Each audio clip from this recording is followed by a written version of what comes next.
Hello friends, good afternoon.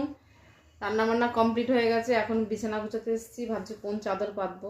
আমার চাদরের stock দেখবে, দেখো আমার চাদর খুব, বিছানা চাদর কিনতে খুব ভালো লাগে আমার স্টকে। আমার খুব চাদর বেশ ভালো লাগে আমার কিনতে।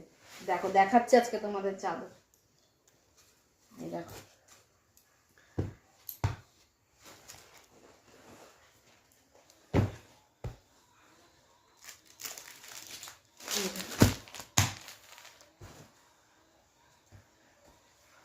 সব গুছাচ্ছি। দেখি চাদর, বিছানার চাদর দেখো, সব কিনে কিনে রেখে দিচ্ছি। দেখো কত